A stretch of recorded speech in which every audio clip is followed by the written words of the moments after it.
Good day, YouTube, and welcome to another episode of the Albino Rhino beer review. You have the Rhino, and I have a beer right here that was brought to me by the one, the only, Devin Colgate. So thank you very much, Colgate, for this beer. This is from the Innocente Brewing Company. Of course it would be, right? This is Innocente's Inno'slainte. Innocente Inno'slainte. Slancha or slanche, or trying to remember exactly how my grandmother would pronounce it. Slanche. It's basically the Cheers exact translation. Good health or health. My grandmother tried to teach me Gaelic. I didn't pay much attention. I really wish I had, since it's such a dead language and it's a big part of my family history. I wish I had paid attention.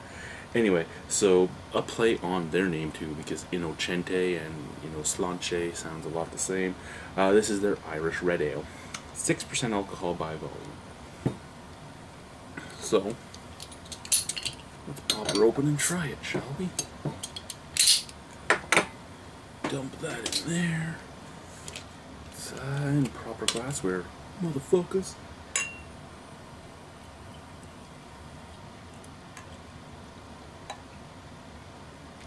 Now that you're even going to be able to see the logo once this fills up.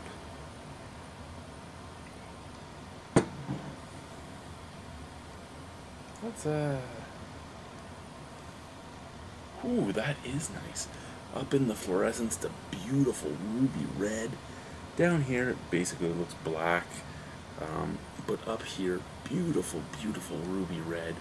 Oh yeah, nice off-white head. It's fading pretty quickly, but it's still a nice off-white head. Smell? Oh,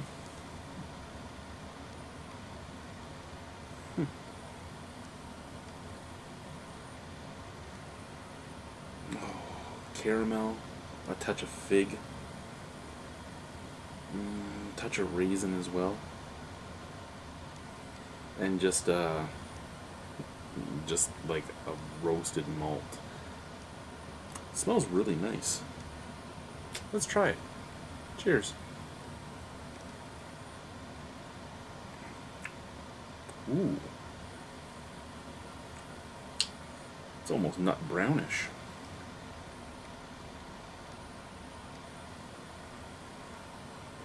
It's a really good beer. I actually think of all the Innocente beers I've had, this is probably the one that has the least amount of hops in it. So if you're not a hop fan, and I know there are people that aren't hop fans, if you're not a hop fan, this might be the Innocente beer for you. There is still hops to it. It's a earthy dirtiness on the background, kind of reminding me of like an English pale ale. But yeah, this is actually a good Irish red. There's a lot of Irish reds that I've had lately that have just been really hoppy red ales, and it kind of saddens me because you're not getting that perfect malty balance in them, and they seem to be becoming the norm. And I actually was expecting that out of them, knowing how much Steve loves his hops and everybody else at the brewery loves their hops. That's what I was expecting out of this. I was expecting a malty hop bomb, and what I have in front of me is just a beautiful Irish red with some hops. Oh, a little gassy, Carbonation, a little tangy. Tangy is a good way to talk about the carbonation. I think tangy. Yeah, the carbonation dances across the tongue. Mouthfeel light to medium. Lots of caramel, lots of malt, a nice little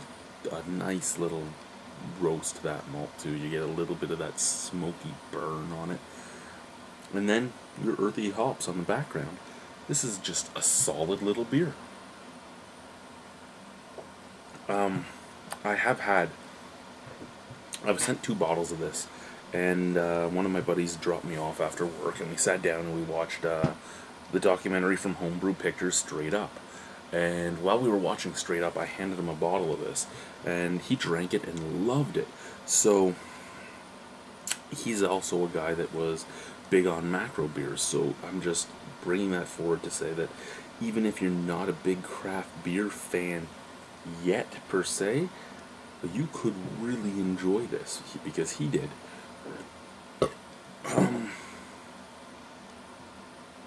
Out of 10? Ooh, I don't know how much this bottle costs. I would guess with the price he normally charges, somewhere in the 4 to 7 range. And you know what? I would buy that again for sure. I'm going to give this an 8 out of 10. I would actually go out and get my hands on this any chance I got, because it's just a beautiful little beer. Again, nothing special, but if you're a Rickard's Red drinker or something like that, go ahead and give yourself a chance to try this, just to get some real flavor in your mouth that isn't overpowering. Oh, it's just a nice session beer. Thank you guys for watching. Bye.